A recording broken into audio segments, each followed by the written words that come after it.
versus Samsung.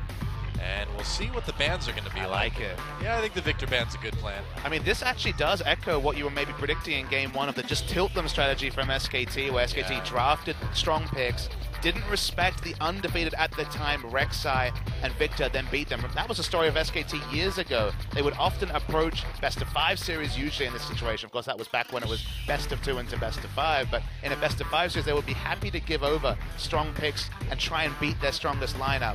It's no surprise here that the Victor is banned away against Crown. It's been by far his most effective champion. Yeah. It's an interesting way to approach things, where it's like, well, we can either ban what they're good at, or we can just let them play it and then beat it. And then just make them mad. There's a GP ban, so not wanting to first pick that or give it over, and the Rise ban not unexpected at all. So what's the first pick for SKT going to be? Lulu being left open against SKT is certainly not a common thing. Faker is so good at this champion. Yep. Locked in first pick, no surprise. And of course a flex pick that they can always move around if they want to, but you'd think it's probably going to go to Faker. You might think, okay, last time SKT played Lulu, they lost, but of course that was Scout on Lulu. Much different proposition where it will be Faker, and I guess, as you mentioned, small chance that Duke could pick it up for the top lane. Doesn't strike me as a top lane pick for Duke, but possibility nonetheless. He's played enough Lulu in the past, but we'll see. Corki Alistar, so just the bot lane being grabbed by Samsung.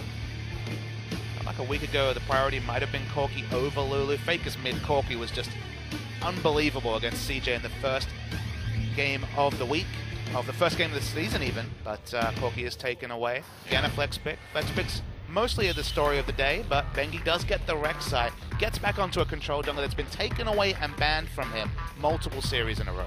Wow. I mean, 2015 was the year of Bengi being amazing on Rek'Sai, so definitely a power pick for this dude. Bang, of course, still very good on Lucian. We saw it last game, so no surprise to see them take that again in Game 2. Elise Lissandra chosen by Samsung. Lissandra's been one of the most important champions for Samsung. They've played it both top and mid. Crown struggled with it mechanically in lane, but made some really good team fighting decisions on Lissandra, and Cuvée was a beast teleporting in with flanks on the Lissandra, so that's a crazy pick to get in the 4th round of the draft as well. You know, we saw the Zed, now we're seeing the Lux. I wonder. It's a blind pick. The Fiora would make more sense, but I'd love to see Faker play Zed again, or even Lux would be pretty entertaining. Maybe on the red side, though, but given that they have the Lulu locked in and they're blind picking against the mid lane, too risky to go to the Zed. It's coming. Don't worry, it's coming. Maybe someday. Fiora Braum seems reasonable. Braum a little bit surprising where they still have the option to grab that Thresh. I guess Trundle is a good choice too. They do settle on the Fiora. We've seen many times this season, specifically from Ssumday and KT. Lissandra being outscaled by Fiora in a side lane. Now there is still the potential to flex here, so it's not clear what's going top, but offering on the Varus and locked in. Cool. So we saw some Varus yesterday, but this is going to be a top Varus apparently. No, it's a mid Varus. I was going to be like, what the? All right. I mean, we saw support Lissandra yesterday, man, so you never know. You never know what you're going to see in champions this season. Kuro was rocking the mid lane Varus. I also spoke about, of course, back at IM Cologne. It was Athena playing mid lane Varus forever. Of course, now with EDG, Varus has good itemization against AP champs. More of Malmortius has definitely been buffed from a Varus perspective in terms of the stats it provides. Very big poke comp coming through, or poke duo between Varus and Corki on the side of Samsung. SKT looking calm and collected. Samsung perhaps a bit more nervous. Ambition especially looks a little bit shaken up on that screen right there. It was a close game that they lost in game number 1, and it is tough to come back in a series against SK Telecom. I think a lot of teams around the world can tell you that. This is definitely a draft that is on a timer from Samsung. They have excellent poke, but if this goes late enough, no way for Lissandra to enter lane against Fiora's split push. Look for Samsung to try and motor down turrets, because if they don't, if there's enough time bought for SKT, late game, scary place to play for Samsung. Absolutely. And the game is loading. And we will see if Samsung can somehow find a way to win Game 2, force a Game 3. That would make this a pretty amazing series. But right now, SK Telecom with the momentum. Can Samsung tie it up? Let's get in the game and find out.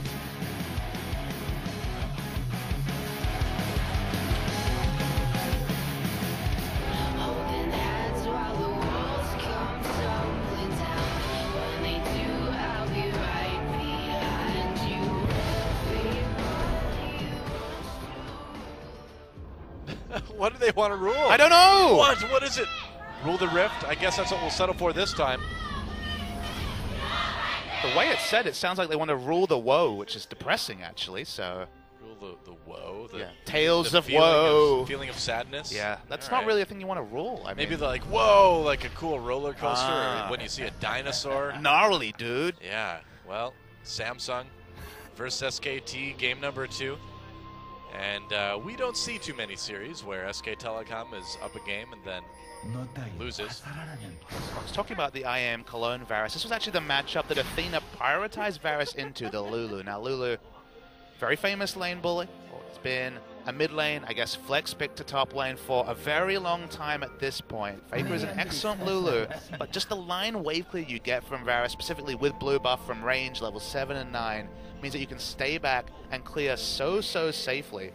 Camera actually showing Core JJ, moving with the minion wave, not looking for a lane swap, clearly, as you can see, holding on the bottom side of the map. Ooh. Lane swaps have been interesting on both sides, as SKT is going for a vision. Yeah, Wraith saw Wolf, though.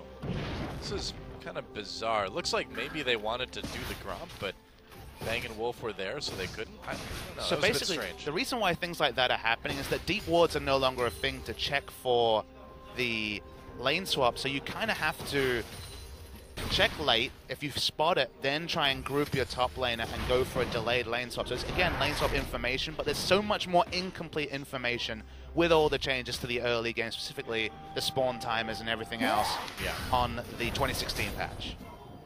Well, Kuve may have a bit of an edge against Duke in lane early on. Wow, Bengi getting a little bit low against that blue buff. Unideal pathing from Bengi. We see a lot of Rek'Sai players playing around the blue buff and then handing off the first blue to their mid laner early in the game, but just given the potential for a lane swap, couldn't do the double bluff and had to just take that as his first buff. And yeah, Varus will wave clear just fine. If he can hold on to blue, he can match Lulu in the wave clear from from excellent safety. He'll be able to itemize into more Malmortius, although not that much AP damage, so perhaps we'll just go for the Ghost Blade after building into the tier. Varus also, an interesting change for him, his ambitions around top lane. Yeah, they may try to make a play on Duke. He's recalling right now. We'll see. Bengi coming up too. He's going to spot... No, he's not. Oh, actually doesn't see Ambition. Ambition going in. Bengi immediately turning. And Ambition's just going to need to run back to turret, yeah. Bengi just went for the check. He was like, okay, he might be in the brush and not moving. I don't know for sure. Spotted him out in the end. Ambition actually hot in pursuit of Bengi. Wants to make sure he doesn't go for a gank here, and Bengi is doing exactly that. Going on the crown, there's a knock up, a little bit of damage. We'll see how much they can force out of him. Don't get any summoner spells. They do take a big chunk of health. That's going to make Faker's time a little bit easier in lane for maybe a moment or two. When SKT pushed up, they were actually able to get deep vision onto the blue buff. It still hasn't been cleared by Ambition, so interesting to see if we do see a contest around the blue buff. Yep. The early levels, Lulu should have a relative ability to push wave. She has much lower cooldown on her line wave clear, the Glitter Lance versus the Piercing Arrow from Varus. Yep. Always do need to watch your mana a little bit. Ow. But early on, Faker's going to be trading pretty favorably with Crown, as we can see here. Although, Crown getting a little better with that one, but not much mana. Another small reason that Varus has become an interesting pick, specifically on patch 6.1, is that Storm Raider's Surge is now a mastery other than Thunderlords is actually worth taking. The big thing about this mastery is if you do 30% of the enemy's health, you get 75% slow resistance. You might think, okay, how is that related to Varus? Varus, of course, has a self-slow as he channels his Q, which will be reduced by 75%. You can get so much more range and mobility charging that up. It's not really relevant till the cooldown gets lower around level 9, but it actually is really interesting. Whoa. As we see some heavy trading between Faker and Crown. Yeah, I think I just saw Faker take a Thunderlord's proc too, so it looks like Crown decided to go with that mastery anyway. Poke damage is also an important thing, but it is at least a consideration. Now Faker needs to be kind of careful here. Ambition tracking back to the mid lane. It's fine for now. But Crown has really done well in lane against Faker today. Very impressive stuff. No doubt whatsoever. The first game was against Gangplank, who's kind of a punching bag in the early game. A little bit. Not too surprising. It's true. But Crown, I mean, this guy was already looking pretty good at the end of last year, and he's certainly improved a lot. This is the just off-season. a really fun game strategy. This is the sort of game that Monty would love because both teams have very clear win conditions. Samsung mentioned it during the picks and bans. Excellent poke duo between Varus and Corki, and you have the Lissandra versus Fiora, where in the early game you have CC, you can dive that Fiora, you can take advantage of her. However, in the late game, team fights, we're talking about Faker on Lulu and Bang on Lucian. Just remember, CJ Entus versus SKT back in the spring season, how Bang ran wild with that duo. This is going to empower Bang to be even more impressive than his MVP performance in the previous game, and you're going to have Duke outscale in terms of the 1v1 between Fiora and Lissandra. So early game is in the advantage of Samsung. They need to try and help Lissandra out, and that's what you see. Ambition parking around top. Duke may need some help here as he went in on Akube. Oh, Cocoon misses for Ambition, though. Duke trying to make it out. Looks like he'll be okay. TP coming in from Faker. Doesn't cancel it either. Wow, all right. They're just going to do some damage here. Wow, some serious damage onto Ambition with that E. That was EQ combo. That was a really poor gank from Ambition. He just kind of threw out a max range Cocoon hoping for the best, missed, and then really couldn't provide much. He just needed to path over. I guess he was scared of the kill potential, but I think more could happen there. If you play around the Lissandra, you can hold down the Fiora and ensure that that outscales at 25 to 35 minutes and not much earlier in the game. You know, Faker, I suppose, is in a position where he can totally do that. He can whimsy his way back down the mid and get there quickly, and with Crown taking heal instead of teleport, you're not really at a TP disadvantage by using it. Oh, Bengi going in onto Crown. Crown still has his summoners available. He may need to use one now. Getting very, very low. There's a wild growth. Faker trying to get enough CC to complete that kill, but Crown is able to use the summoner heal and flash to make it out. Trying to be very steadfast in his summoners. Seeing multiple lanes, actually, aggression coming in, but I think everyone backs away. In the end, he probably could have held on to his heal. There was no ignite on the side of Faker, so he wouldn't have died, but I suppose. Safety first. I think when he got hit with that wild growth, he just got a little bit spooked and decided We've all been there. Press both those summoners. Yeah, you just like smash your hand down the keyboard like, oh, escape! I guess I'm safe. Shame about the hit. It happens. Definitely does. Yep. Still in the end, Faker going pretty even in lane CS-wise against Crown at the moment. Even isn't really what Samsung's looking for. The key timing here, the one we'll know about the game is Faker. Oh, that was really close to being cocooned. He was just spotted out. It looked like mostly Ambition was holding safe. I think just spotted out by the Tremor Sense. But the key thing here, Doa, here's what we're looking for. When we look down the bottom and see Trinity Force completed, Varus at least level 9, which obviously is coming very soon, that's the go button. If they do not take multiple objectives, start the snowball then, we're going to have to really worry for Samsung keeping this draft together because, again, they haven't played around the Lissandra. That's what we saw Jin Air do in this Lissandra versus Fiora matchup, was deny SoHwan extensively his crown. It was for a very aggressive back. Just hold down that Fiora. Fiora's not held down. Once those items come through, you either take advantage of that timing or you get outscaled by SKT. Yeah, pretty much. We already see Court JJ struggling a little bit in lane. He's not down in CS by too much, but was that a little bit. The longer you delay that Corki from getting the Trinity Force, the better shape you're in against a poke comp like this. Or even the other way, the longer you keep Corki in lane with the Trinity Force and not able to rotate around the map, just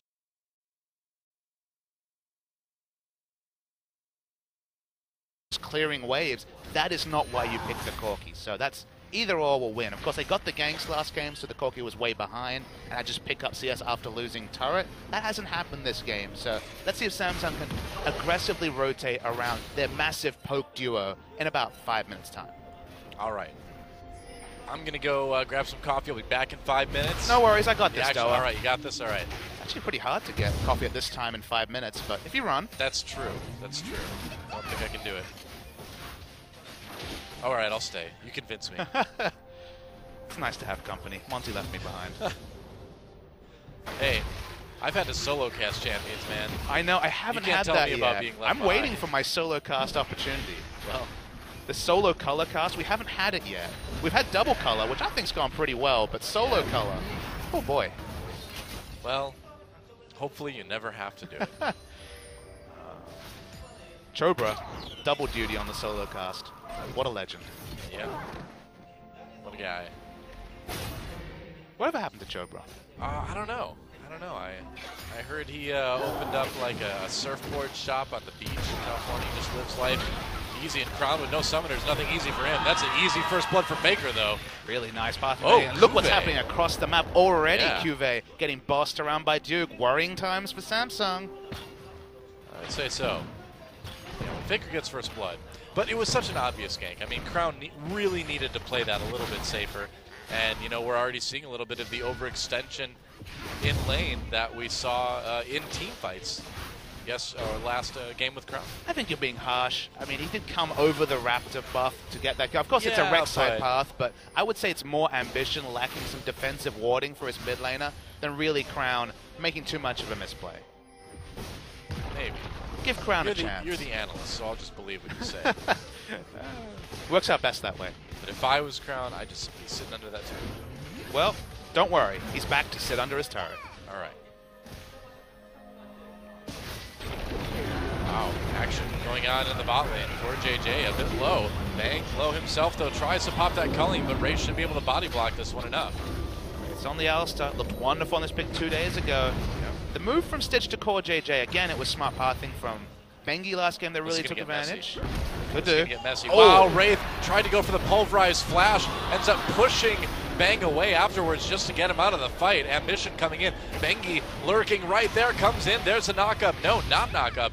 Onto Ambition. I thought maybe he'd pop that, but Faker coming down with the teleport to help out as well. Wraith really trusting his mechanics with the pole flash, as you mentioned. Didn't pull it off. Duke already had a nice duel against Cuvée. He's going to start again. Yeah, no flash this time, but Cuvée gets away with the E. Glacial path. Yep. Glacially gets away. Glacially. Slowly. Yeah. Seemed pretty quick, though. Yeah. I can only tell you what the name is, Doa. Glacial path.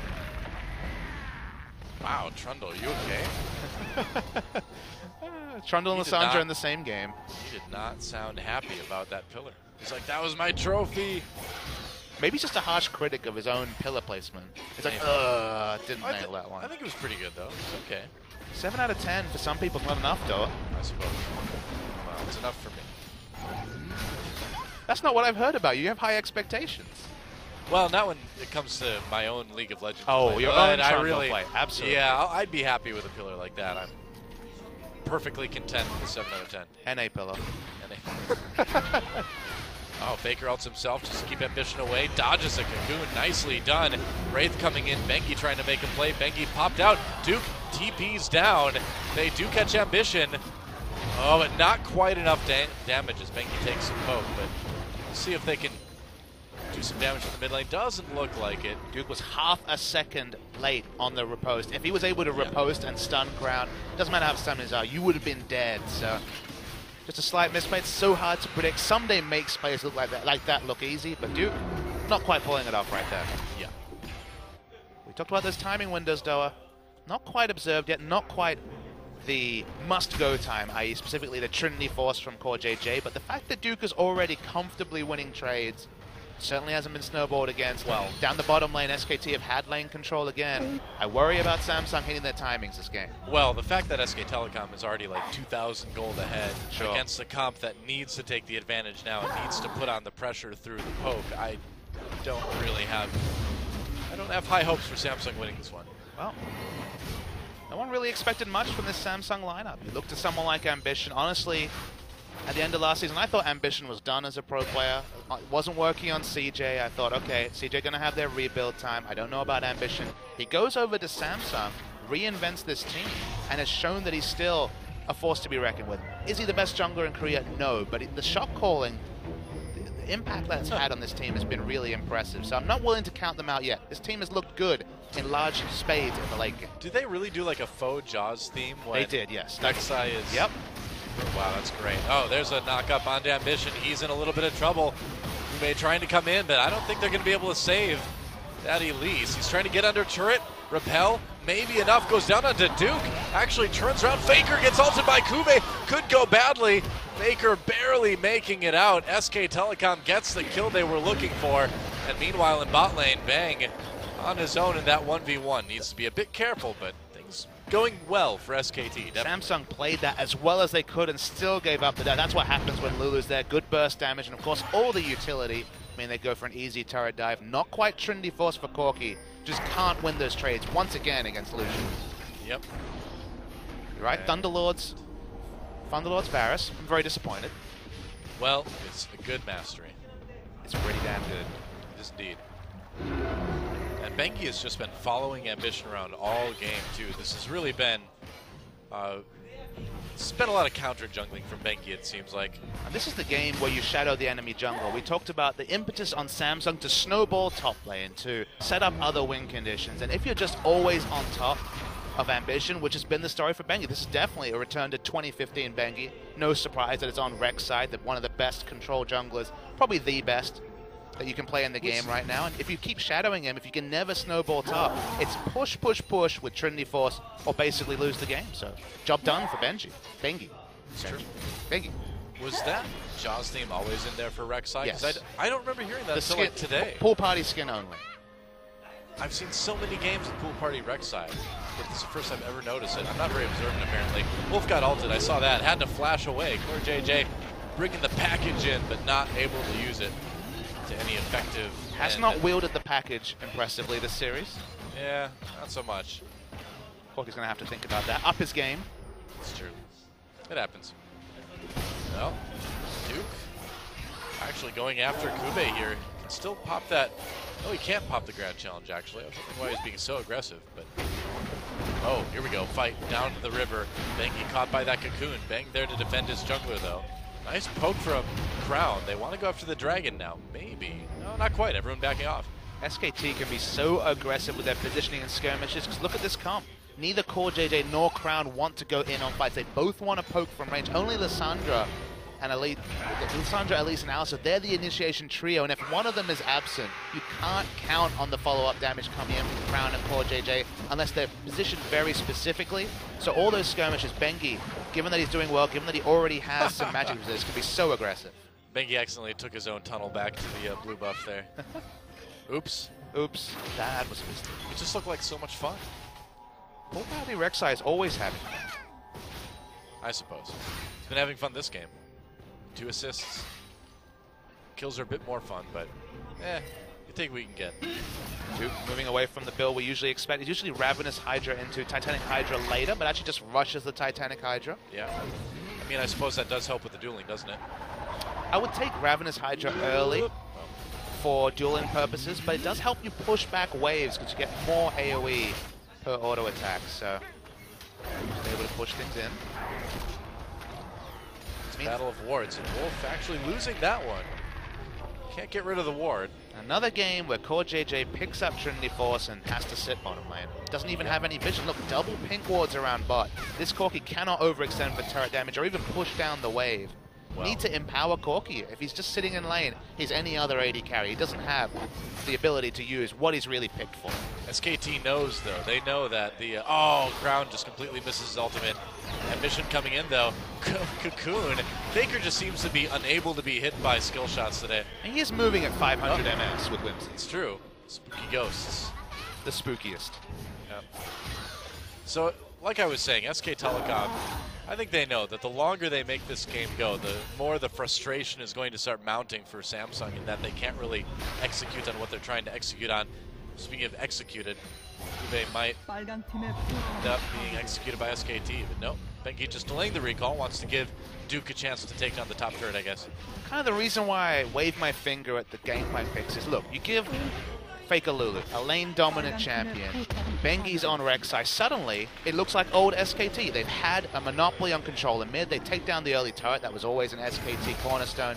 Was Faker getting those chip auto attacks and then taking early turrets. They've rotated around the lane that could potentially snowball for SKT. For Samsung against SKT. This has basically been SKT 101, and the game looks so much simpler. Yeah, and now we see SK Telecom about 4K gold ahead, so expanding that lead since the last time we looked. Like, they're just slowly pulling farther ahead, and I don't know. I think Samsung's window may already be kind of closed here. What do you think? Look, it might be slightly ajar, but let's be real. It's pretty firmly closed. It's winter right here in Seoul, so you don't want to even crack open that window a little bit. You need to keep it firm shut, and that's what SKT has done. That's the truth. Rift Herald offs himself, I guess.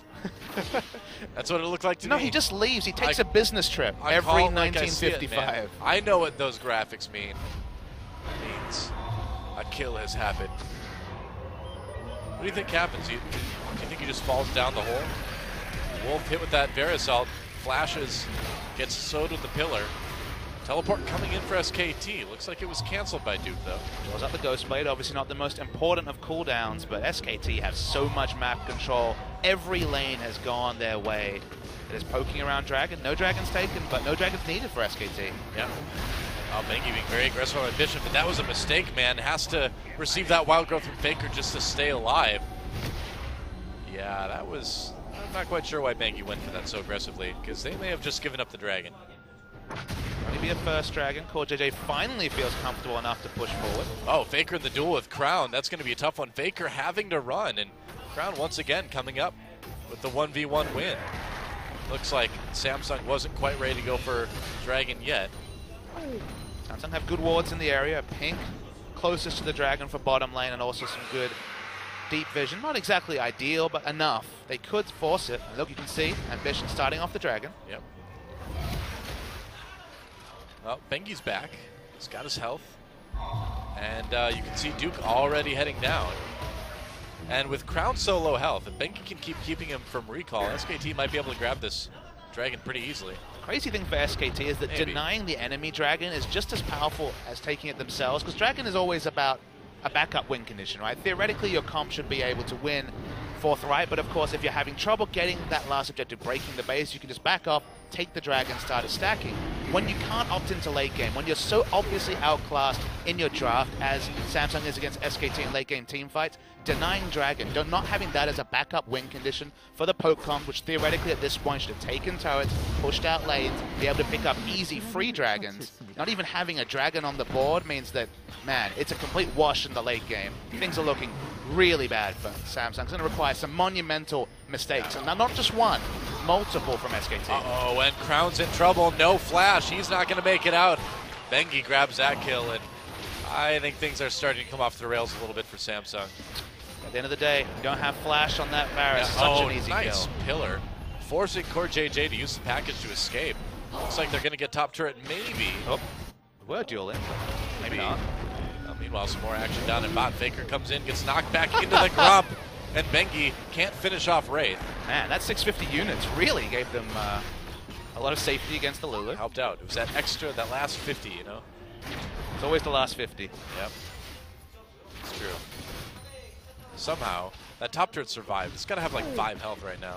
SKT, when they had this lane dominance, specifically in mid, when Faker is empowered to do what he's doing, just push all day, they make League of Legends look easy. Health. They make it look so easy, Doa. They do, yeah.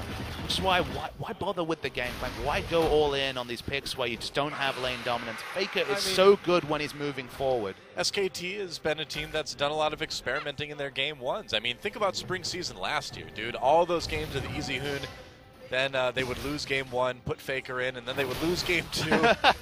And, you know, so spring season in 2015 was very much a season of experimentation for SK Telecom in picks and comps and rosters, and they still ended up 3-0ing the GE Tigers in the finals of that one. So when your fallback comfort looks like this, maybe you can experiment a little bit. I would say so, yeah. And that's why I'm not too fazed by SKT losing to Jin Air. Sure, it's surprising, but you know, the same thing happened last year, and they won Worlds last year, so you really can't read too much into it. Turret finally goes down in favor of Samsung. That's just their first of the game. Definitely late. 24-minute first turret. Finally, CoreJJ and Crown are grouped, but that's at the price of their own turret. Don't even have bot lane turret. They're going to try and finally siege this mid turret. This should be with the 6,000 gold advantage, not 6,000 gold behind. Yeah, definitely. I mean, it's still a strong siege right now. SKT's going to need to come together and try to do it, but it looks like they're going to try to flank instead. Coming from the side, Wolf is right there. Teleport coming in, Duke joining the party. bengi in the back, taking a lot of damage, but Bang coming in now, and with Faker, they should be able to do a lot of damage. Wolf has to flash away. Faker used his ult to keep him alive. A little bit of a disjointed fight, and SK Telecom, honestly, with not the greatest result, and that's going to cost him a mid lane turret. Looks like it's going to take a lot of damage at minimum. Caught. Oh, good poke from Faker. They actually do manage to force Samsung away. A little bit surprised, actually, that they were able to do it. Right, Siege is so strong. Faker's not done. Yeah, Spooky Ghost, but he's going to take a lot of damage. That Lulu is not tanky. Not at all. Samsung to back away, but not the safest way possible. Faker, so aggro. Taking a big arrow from Varus, but they're going to push Samsung back, and all of this leads into a very easy Tier 2 turret, or at least a lot of damage on it. In fact, not going to quite get it, but really well played by SKT to just push Samsung away and then use that leverage to get that damage done. Remember, bengi falling first led to just a slight amount of chip damage on the outer mid turret, and they still, with bengi dead, were able to push down and get almost the full health of the inner turret, just because of Faker consistently stopping the safe retreat into the inner turret and forcing them to take the longest route possible back to their inner turret. I mean, it's just more of the same, right? I mean, yeah, they gave up bengi, but then Samsung maybe overcommitting a little bit to try to get that mid turret, takes too much poke damage, and in the end, ends up worse off. Absolutely. This is SKT playing League of Legends the way it's supposed to be played. Fast-paced, taking those outer mid-lane turrets. Faker having so much wave control. Fast-paced. Fast-paced? That's what 2016 is all about. This is fast-paced to you? This is pretty fast-paced to me. Have you seen some of the games this week? Now this is fast-paced. Faker all over Kube. Kube ults him though, but Wolf right there with the pillar gets the slow, and are we going to see a bloodthirsty kill? Not quite. The W locks up Wolf. Faker coming around with that Whimsy. Wraith a little bit late to the party. Slowed again, and one more should do it. Faker with the kill onto Kube. That's maybe not the most fast-paced kill, but the beginning was fast-paced at least. That's right. We're lulled into a state of obscurity, but it's going to be fairly workmanlike from here. The fast-paced was the fact that they could overcome what was an early game advantage for Samsung. Now it's just really dotting the I's and crossing the T's for SKT. That's right. Oh, bang, ulted has to actually use that QSS to get out. Double QSS already for any other damage items for Duke. Yep. Makes sense. I mean, with Lissandra and Varus on the other side, you're going to need to have that QSS early on. SK Telecom wants to finish off this Tier 2 turret. Little things like taking away and denying the blue buff. You actually work through a lot of mana from Crown if you're trying to poke and wave clear on the Varus, so blue is certainly not optional. It's been denied consistently by SKT. Yep. Very true. Faker split pushing in bot lane even a little bit now. Only as a 5-man group in front of an objective does Samsung have decent team fight. Even then they're outclassed by SKT. Yeah. And that's why split them around the map, keep pushing in. The 2v2 with this big goal difference only ever going to go to SKT. Yeah, look at this. Able to put pressure across all 3 lanes at the same time.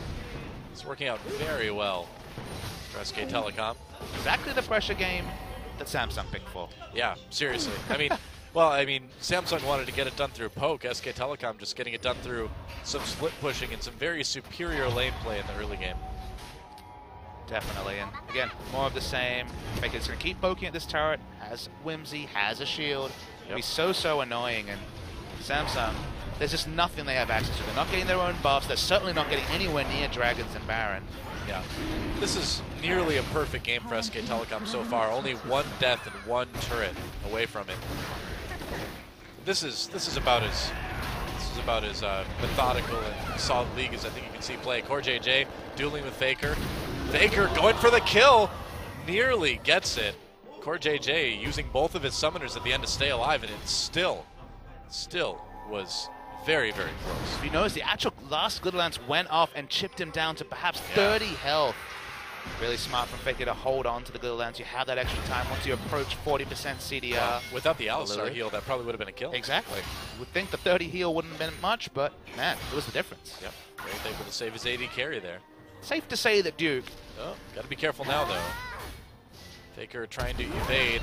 Flash ult onto Faker. He's in trouble now. Oh, Faker with the Whimsy. And here comes Duke. They get Faker, but will Duke get a bit of revenge here? Kube's so low already. There's the ult. He gets it. And Ambition in trouble, so they lose Faker. But they'll give a double kill over to Duke in the end. I was about to mention, safe to say that with those items, Duke could outscale Lissandra and maybe add a couple of friends next to Lissandra. Nothing will stop Duke. You cannot do anything to SKT without them taking more in response, apparently. Nope. You are completely on the ball. You can be the analyst this game, Doa. You've got it down pat. There's just nothing. There's no positive trade for Samsung right now. At this point, they will be trading even or just losing out to SKT at the best of times. Definitely doesn't take an analyst to see how SK Telecom can take advantage of every little mistake that Samsung's been making this series. Calling card of SKT. Yeah, and even more than that, it's their ability to take their own mistakes and then turn them into advantages. Haven't made too many mistakes this game, so haven't had to do that. They've been well on top throughout. Samsung missed their window and then some. And now it's just methodical closing. Yeah. SKT could go for a crazy move, but probably best to just play as if you're even and then take advantage of the opportunities when the enemies make the mistake. I mean, it really does seem like we're just in cleanup mode for SK Telecom at this point. This is definitely not the close game we saw in game number 1. A solid 10,000 gold lead for SKT at 31 minutes. And now we'll just see how they close. Just waiting for the inevitable. Big team fight, happen around Baron. Duke recalling, so they're going to have to do without him for any fights here, but Kuve still has teleport, so Kuve can join if he wants to. What does an engage from Samsung look like if Kuve's not already grouped? That's the question. They don't have any flank wards. Actually, they do have one on the rates, but they do. Are they really in position to force a fight? They're 10,000 gold behind. Well, you can see they're swapping Faker and Duke right now. Faker's got that teleport, so he can show up if they need him to. Or is Duke going to stick a little bit closer to the team, which is probably a pretty good idea? Bang is so massive. Oh, are we going to see the fight? Nope. Kuve just recalling, yeah. Doesn't want to tangle with Faker at this point, I suppose. Bengi trying to go in. Here's the teleport from Faker coming in. Duke from the side with that ultimate. all over ground. Huge knockup with that wild growth. Bengi getting in there with some CC as well, and Duke going crazy now. It's going to be a double kill for him already, and it is all cleanup for SKT. Bang grabbing a double kill for himself too, and Wraith, the only one surviving from that team fight on the Samsung side, and that could be an inhibitor, if not the game right there. And that is just the result of the team fight comp they picked up, but with the snowball, no way for Samsung to do anything. Doesn't matter what summoners they had, there was always going to be a tipping point, but honestly, it was about 20 minutes into this game, just easy running over of Samsung for SKT. That is it, and a very, very quick, very thorough stomping from SK Telecom in game number 2 at only about 33 minutes. SKT is going to close this one out. GG, 2-0 for SK Telecom.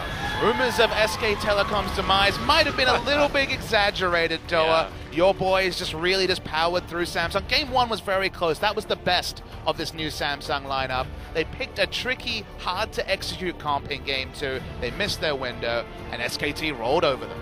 Yeah, honestly, I mean, SK Telecom struggled a bit in game number 1 with Samsung. Samsung played great. SKT won it in the end, but game 2 was all SK Telecom from start to finish. Just a really nice control game, very reminiscent of the Rocks Tigers earlier this week, able to pull off a very strong third game yesterday. We're watching that team fight again on the other monitor. It's really incredible. They just funneled Samsung into a little clump, wild growth for the knockup, Bengi comes in for his own knockup, and that is a lot of damage. The moment you see Fiora and Lulu in the late game with Lissandra that you're going to be able to